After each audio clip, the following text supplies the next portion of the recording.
Elizabeth Watts is one of opera's rising stars. She's a honey-toned soprano who started singing as a chorister at Norwich Cathedral.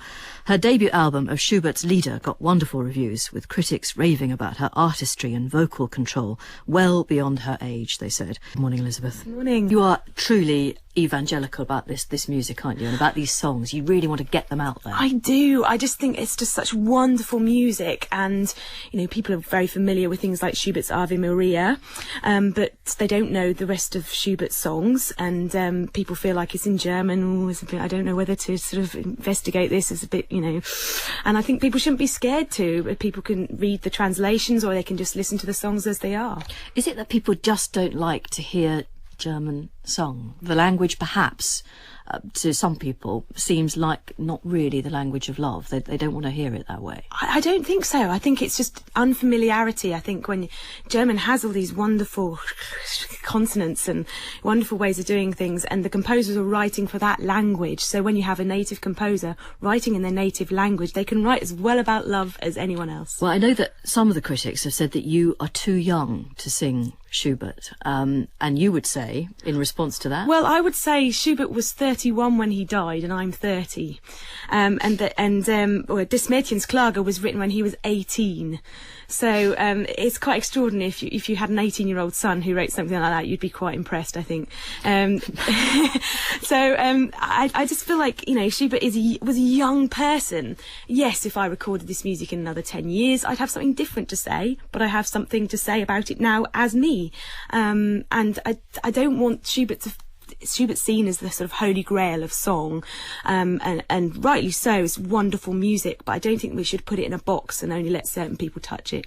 You were a chorister at the cathedral in Norwich, and I believe you think that played a real part in teaching you to listen properly. Exactly. Can you explain why? Because I never really understand that. Well, when you're in a choir, you're having to listen to all the other people to sing at the same time, all the consonants and vowels, and blend with everyone else. And I had a just amazing master of the music there who taught the girls' choir, Neil Taylor, and he taught about phrasing and how to express emotion through music. I learned so much from him, and I think it was just key in bringing together lots of things in me and helping me express my own personality. But you must have been a much better singer than everybody else. Didn't you outshine everybody else? No, I wasn't head chorister. No, there was wonderful. It was a golden era, I think. I mean, probably still is in the choir, I don't know, but we had wonderful other choristers. We were the first intake of the girls' choir, and I was 16. So I'm, it's they say in the first flowering of the results of the girls' choir movement in cathedrals. And because I suppose they could select from lots of people who applied to be in the choir, we had just wonderful, wonderful singers. So when you sang those psalms, was it then that you thought to yourself, this could be me, this is what I want to do? I always knew I wanted to be on the stage from being quite young. I had that real drive to feel I needed to perform. I wasn't a very good at being a teenager. I struggled with growing up. In what respect? Give us an insight into your teenage self. I just was a very miserable teenager. Were you a stroppy madam? Yes, I was. And I really struggled with the whole concept of becoming an adult, and I found a lot of solace in my music. And I think that's how you express yourself in music is really important. There was a little bit of showbiz in your background, though, wasn't there? A little bit. My dad works at Anglia Television. Yeah. He was a sound engineer and did Sale of the Century and things like this live from Norwich. So I was allowed to sometimes sneak in and do a fader for the news when I was little. Not the Anglian Television regional news. It might just be that. And your dad worked on the Quiz of the Week, the Sale of the Century. No wonder you felt that early pull into show business. And was there a moment when you thought, this is what I'm going to do? There was. I'd actually gone to university to study archaeology because I'd never studied music as a subject at school. And I'd finished my dissertation, and I was doing a singing concert in Whitby.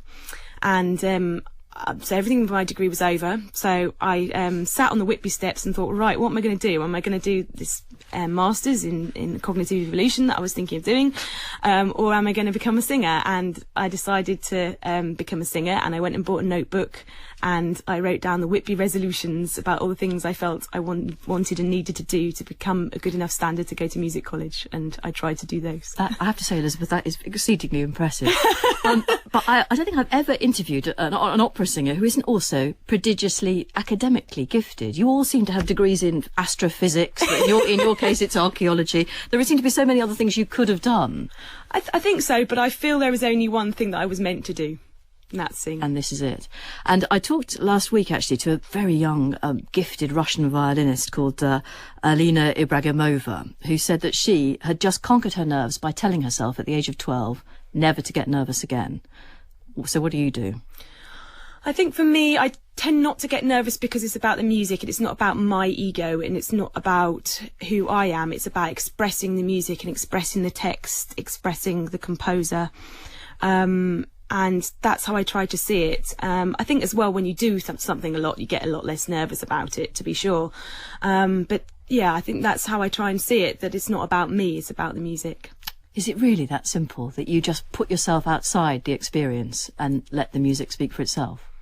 I think you put away your own self. It takes practice and channel through, those deeper parts of yourself. Yeah. So is it really possible then to forget all domestic and personal concerns when you're performing? Yes, I think so, with practice. It's like meditation, say, people can meditate and, block out all the other things going on in their lives. And I suppose that's partly what I do when I sing. So tonight, it's the Royal Albert Hall for you tonight. Mm-hmm. And tell us what you're performing. It's the choral version of Haydn's 7 Last Words. There were other versions. The orchestral version was the original version that Haydn wrote.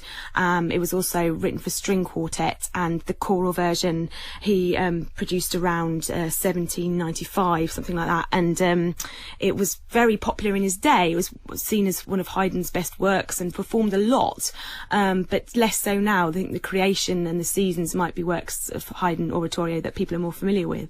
Well, I want to end with another of Schubert's Lieder. This is another of your favourites, which I'm going to allow you to introduce. Well, this is Nähe des Geliebten, and another great German poet, Goethe's words, also written when Schubert was 18. And we have I'm saying when the sun shimmers and when the glimmer of the moon is reflected, when I see us wander along a narrow road, when the waves surge, all these things, I think of you, you're away. And in the last verse I say, you might be away, but actually you're always with me. She'll be performing at the Proms at the Royal Albert Hall this evening.